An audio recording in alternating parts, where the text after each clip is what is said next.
جدير مديحي عالم العصر قائد وبدر ظلام الجهل للجهل طارد أرى مركبي نحوك طرف البلاغة الذي شأوه في درك وصفك جائد قدي مركبا حتما فيوضات ربنا إذا جف عقلي Et il dit, sous m'appuie alam, sache que, ilm al-fiqh, la science de la jurisprudence ou de la législation islamique. Vous savez, là, Cheikh Hadj Omar radiallahu ta'ala anhu parle d'une chose extrêmement importante.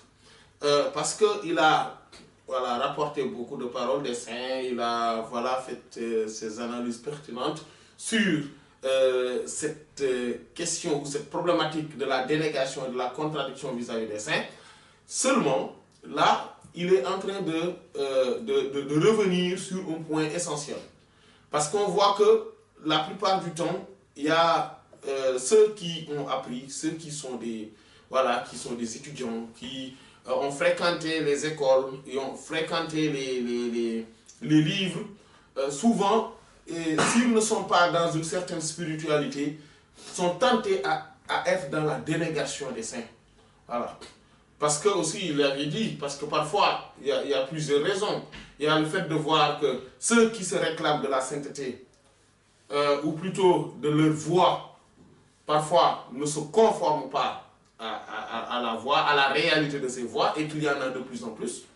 Il y a cela. Il y a le fait qu'ils ne connaissent pas l'étendue de la réalité des propos ou des comportements des saints, ou bien ils ne comprennent pas, ils n'arrivent pas à voir que eux, ils n'ont pas un certain niveau dans la spiritualité et que eux, ils sont plongés dans les océans de cette spiritualité-là.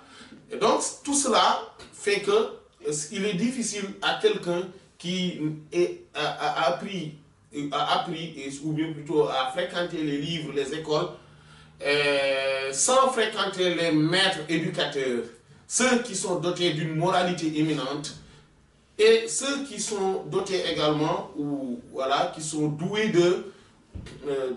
d'une spiritualité élevée. Voilà. S'ils ne les ont pas fréquentés, ils n'arrivent pas à détecter le problème. Ils n'arrivent pas à comprendre pourquoi ils ne doivent pas se comporter ainsi vis-à-vis des saints. Ils ne vont pas comprendre les propos des saints et certaines réactions et agissements de ces saints. Donc c'est ce qui fait que, il dit que donc, et ces gens-là sont les plus difficiles à éveiller. Parce qu'eux, ils se disent que moi j'ai appris. Voilà, j'ai appris. J'ai fréquenté les écoles. J'ai fréquenté les universités. J'ai fréquenté les livres. Je sais. Moi, je sais. Voilà. Donc, il ne peut pas imaginer qu'il n'a pas encore un certain niveau. Il ne peut pas imaginer qu'il n'a pas, qu'il n'aperçoit même pas les lueurs de ces saints-là. Voilà, la poussière, voilà, de ces saints. Et c'est là où se trouve le problème. Donc, quand on est dans une... Quand on n'a pas ce niveau-là, quand on n'a pas fréquenté un maître qui allie, et c'est important, qui allie les sciences exotériques et les sciences ésotériques, on est dans la perdition. On n'arrive pas à comprendre. C'est pour cela que l'imam Malik, rahmahullah, disait que celui qui est que dans la jurisprudence, dans la législation, donc dans ce cadre carré et exotérique, lui, et qu'il n'a pas, qu'il n'est pas dans la spiritualité, qu'il n'est pas, qu'il n'a pas une initiation spirituelle, soufi, celui-là va devenir un pervers. C'est pour cela qu'on parle de ces oui, souvent, oui, voilà, ils ont appris, etc. Et pourtant, ils ont un comportement que ne les envient point ceux qui n'ont jamais fréquenté les écoles et le livre. Voilà, ça c'est une. La deuxième chose, c'est qu'il dit que maintenant, celui qui est versé dans l'initiation spirituelle, mais qui n'a pas fréquenté, ou bien qui n'a pas appris le fiqh, c'est-à-dire donc la jurisprudence, la législation islamique, les sciences exotériques, lui, il va devenir un syndic, un manichéiste. C'est un manichéiste, donc c'est quelqu'un qui est plus grave même que le pervers. Parce que lui, il va être, en fait, il va prétendre être quelqu'un de très spirituel, quelqu'un de très grand, quelqu'un de très élevé et qui comprend des réalités seigneuriales que les autres n'ont pas compris. Il n'a pas besoin donc d'être conforme à la législation. Il n'a pas besoin d'être conforme au Coran, à la Sunna, en tout cas sa partie exotérique. Et il va dévier. Il va se verser dans l'illicéité et il va se verser dans la perversion tout en réclamant des hauts niveaux spirituels. Cette personne-là, parfois, ne croit réellement même pas en Allah et en son prophète, parce que son cœur est scellé, complètement scellé. Et il se prend pour quelqu'un qu'il n'est pas. Et il va devenir un manichéiste, et il va manipuler tous ceux qui ont une intelligence faible. Les faibles d'esprit, il va les manipuler. Et il va les verser dans la perversité davantage et encore davantage. C'est pour cela que... et il dit, l'imam Malik rahimahullah poursuit en disant que celui qui regroupe les deux, c'est-à-dire les sciences exotériques et les sciences ésotériques, voilà, la législation, la jurisprudence et l'initiation spirituelle, Soufi, c'est celui-là qui est dans la réalité de ce qu'avait amené le prophète Mohammed sallallahu alayhi wa sallam. Voilà, c'est celui qui est dans la réalité. C'est celui qui incarne même la réalité de l'islam dans toute sa splendeur et dans toute sa grandeur. Et là, Cheikh Hadji Omar radiyallahu ta'ala anhu nous parle voilà, rapportant toujours de Cheikh de l'imam Ahmad, de l'imam Sha'rani, il dit Summa puis i'lam, sache anna que ilm al-fiqh, la science de la jurisprudence et de la législation islamique, ilmun, c'est une science sharifun, noble, c'est une science honorable. Nafia, utile, profitable, bénéfique.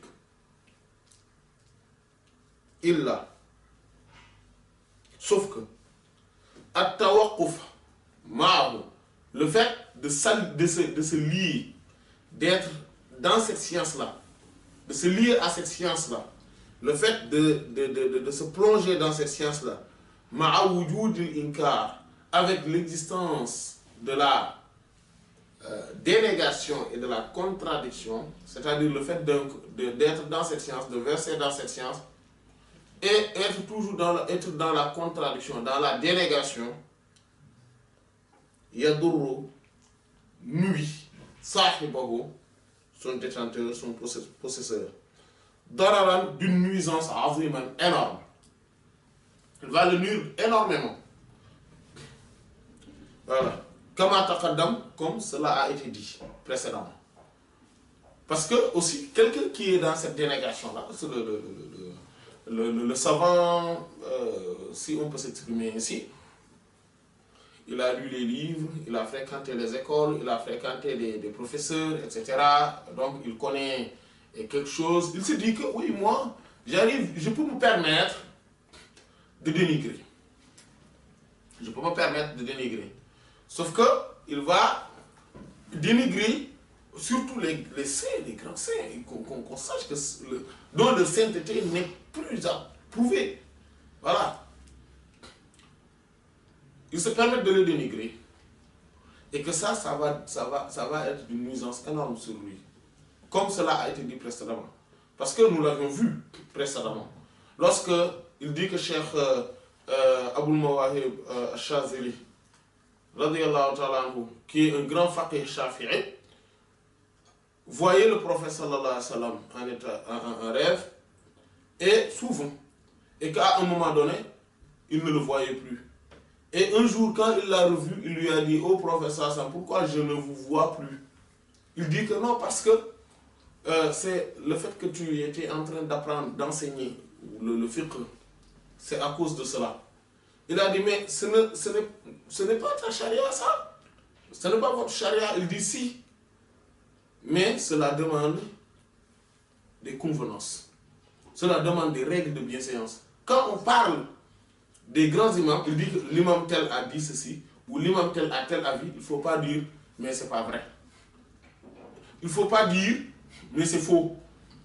Il ne faut pas dire, mais c'est-à-dire qu'il y a des convenances qu'il faudrait garder, parce qu'il ne s'agit pas de... Vous voyez, on ne parle pas des gens de notre classe. Hein. On parle des grands imams, voilà, des autorités,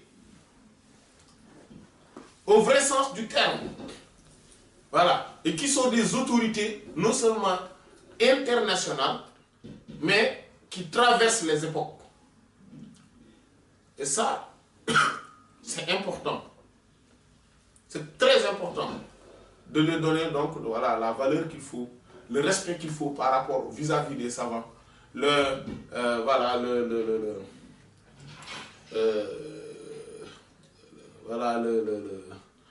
fait de les honorer, voilà, de les vénérer, la vénération qu'il faut vis-à-vis des savants.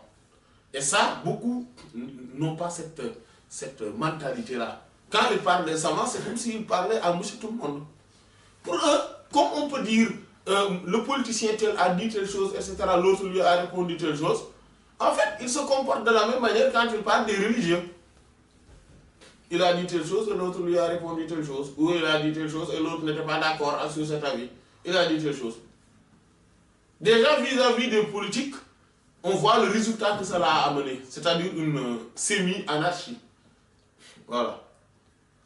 Chacun peut dire ce qu'il veut sur le dos de qui il veut, sans se soucier du fait que cette personne-là, dont on est en train de parler, a une famille, a des enfants, etc., à quelqu'un, c'est quelqu'un quand même qui mérite quand même un minimum de respect, même si ce qu'il a dit, ce qu'il a fait, ce n'est pas louable. Mais quand même, il mérite un respect. Mais quand on parle de gens, voilà, quand on vient dans le domaine religieux, c'est encore pire. C'est encore pire. Voilà. On parle de vrais savants. Mais comme si on parlait à monsieur tout le monde. Et c'est comme si cette personne-là, ce savant-là, n'a même pas de mérite. Il n'a même pas de réputation à défendre. Il n'a même pas... Voilà, il ne mérite aucune estime. Et c'est là où se trouve la gravité. Donc c'est pour cela que le fait de verser dans cette forme de science critique, plutôt, voilà, une science critique, une science où on se permet de donner des avis, d'être dans une forme de débat et de discussion, voilà, voilà, c'est ça la gravité. C'est-à-dire qu'il faudrait cela, oui, mais il faudrait également, donc c'est profitable, c'est une science noble, mais il faudrait également les convenances qui vont avec, les bonnes manières spirituelles qui vont avec, les règles de bienséance à observer avec. وفيض الكتم نورا أحاطكم ويسقيك أنوارا وعمت أماجد وأسراره تسري كليث لفرهد على روحك الأصفى وظلت مكائد